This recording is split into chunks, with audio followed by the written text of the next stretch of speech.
মাংস রান্না হচ্ছে এখন। মাংসটা হয়ে গেলে সবজি এক পাশে দিয়েছি, মাংস এক পাশে দিয়েছি। মাংস এখন আলু দিইনি, আলু দেবো।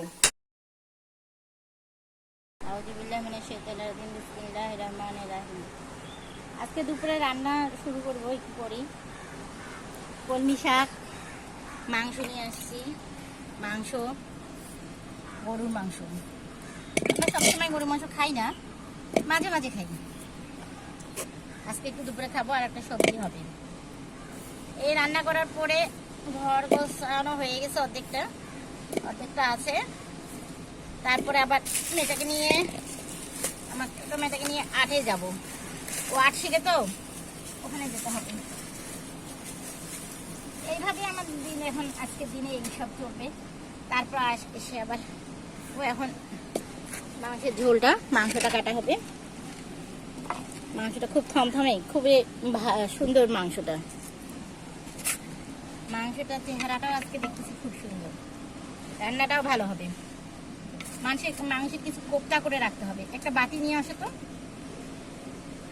দিব। আমরা এভাবেই খাই শাক, নানান রকম শাক মিশেল দিয়ে আমরা কলমি শাকটা খাই। কলমি শাকটা আমি কুচি কুচি করে কাটছি। এই কলমি শাক ভাজি করব, একটা সবজি করব, আর আলুটা কাটলাম।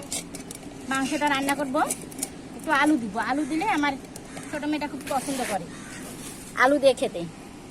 মাংসটা কাটতেছি, তারপর রান্না বসাবো। এটা হচ্ছে আজকে আমার দুপুরে রান্নার পর্ব। ওটা রান্না করার পরে নিয়ে যাব ওকে আটে।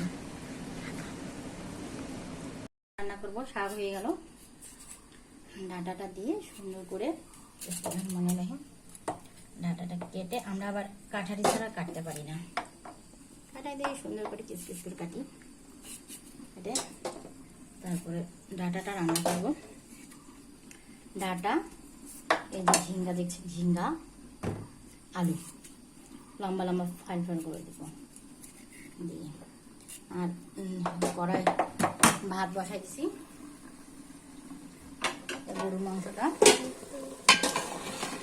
কালারটা সুন্দর করে হয়ে যাচ্ছে। গরুর মাংস কালারটা দেখি ফেভারিট হয়ে যাচ্ছে। এখন আমি মশলা দিয়ে সিদ্ধ হবে।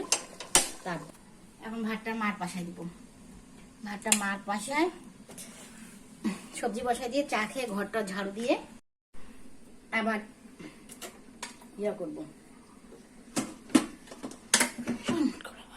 বেলটা শরবত করব। এটা শরবত করা হবে। বেলে শরবত করব।